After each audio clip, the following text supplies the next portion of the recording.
Mario. Saya cerita baru keliling di luar negeri. Ya, beliau juga mengikuti rupanya. Ya, saya ceritakan terobosan-terobosan yang kita dapat kemarin, terutama dengan Uni Eropa. 10 tahun perundingan, artinya tembus. Kemudian saya ceritakan pertemuan di Brazil, BRICS, kemudian juga pembicaraan di Prancis, di London saya ketemu dengan beberapa pejabat, dan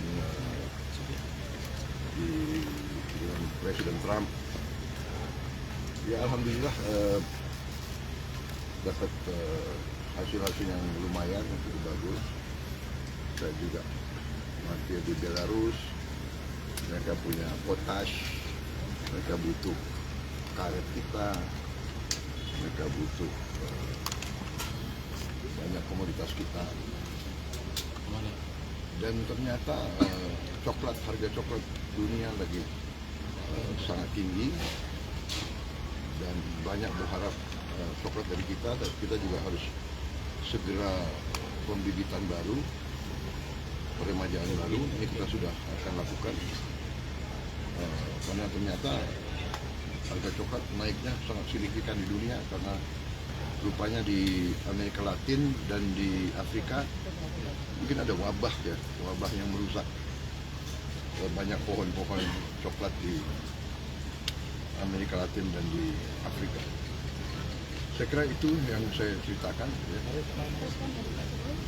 Ya, saya kira karena beliau juga mengikuti, dan sebagian itu juga beliau yang perintis, ya, seperti perundingan dengan Uni Eropa kan sudah berjalan 10 tahun.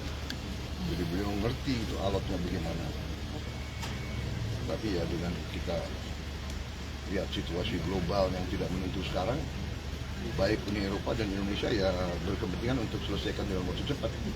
Dan alhamdulillah, dan bagi saya ini kehormatan bagi Indonesia. Kenapa? Saya diterima di Uni Eropa hari Minggu. Bagi orang Eropa Barat terutama, tapi Eropa, hari Minggu itu sakral, itu nggak boleh ada yang kerja. Tapi dia mau terima saya, luar biasa. Saya diterima oleh Presiden European Union Commission, yaitu eksekutifnya lah, dan European Union Council, presidennya itu adalah council ini dewan daripada kepala pemerintah 27. Presiden councilnya juga terima saya, dua-duanya sangat reseptif, sangat mendukung. Kemudian Raja Belgia mendengar saya datang, saya diterima beliau hari Minggu juga, sore-sore di istana beliau di Brussels. Jadi beliau berada di luar Brussels, beliau pulang untuk terima saya, dan ya akhirnya demikiannya, bahwa kadang-kadang memang capek, kita banyak keliling di luar negeri, tapi hal-hal itu kadang-kadang harus ada pendekatan langsung, pendekatan personal, pribadi antara pemimpin-pemimpin, sehingga mereka juga paham, dan mereka ada trust, ada kepercayaan. Akhirnya lancar. Dan Indonesia, ya, saya meneruskan tradisi Indonesia sebagai negara non-blok, non-aligned. Kita terkenal bahwa kita tidak mau ikut blok manapun. Kita ikut di BRICS dari kepentingan ekonomi kita. Tapi kita ikut juga kita daftar di OECD, ya, yang itu adalah kumpulan negara-negara maju yang dipimpin Barat. Kita juga mendaftar di CPTPP, juga dipimpin Jepang dan sebagainya. Kita ikut juga di IPEF, Indo-Pacific Economic Forum, dipimpin juga oleh negara-negara pro-Barat. Jadi kita benar-benar kita diterima oleh semua pihak, bahwa Indonesia neutral, Indonesia menghormati semua negara. Indonesia ingin bersahabat dengan semua negara. Indonesia tidak mau campur tangan dengan urusan dalam negeri negara manapun. Itu, dan ini kita diterima. Ya capeknya diundang dan diminta. Tolonglah Indonesia. Jangan-jangan kita juga diharapkan untuk berperan lah dalam beberapa peristiwa. Kak Jim, Ya, saya kira itu ya. terkait kemarin sempat makan-makan nggak Pak di dalam tadi? Tadi ketawa-ketawa Pak. Saya akan ke Kongres PSI, jadi minta maaf. Saya ganti. Ya.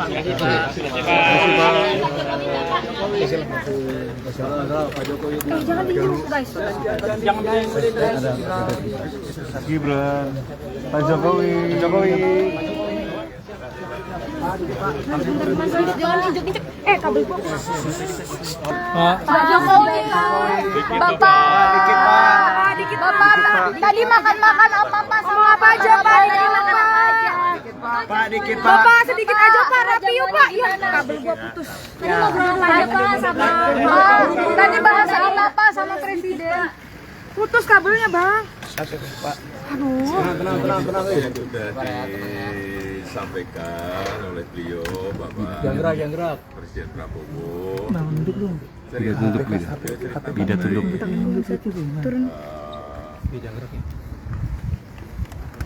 Kesepakatan kita dengan Uni Eropa di EU SEPA, kemudian juga beliau menyampaikan mengenai negosiasi tarif dengan Presiden Trump. Saya kira ini dua hal yang sangat bagus sekali karena yang namanya perundingan Indonesia di EU SEPA itu sudah berjalan 10 tahun dan sangat alot sekali. Dan beliau dengan piawaiannya, dengan pendekatan personalnya, akhirnya kesepakatan itu terjadi dan sudah ditandatangani. Sehingga nanti Tunggu di sini Pak. Tarik kepala tuh, dengan tarif 0%.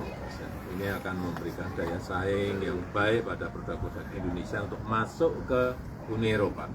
Nah, bagus. Kemudian yang kedua juga di pendekatan personal lagi. Jangan ditekan tapi taruh aja. Walaupun dengan Presiden Donald Trump, beliau berbicara banyak, akhirnya juga tarifnya bisa turun dari 32 ke 19. Ini juga menurut saya sebuah prestasi yang luar biasa.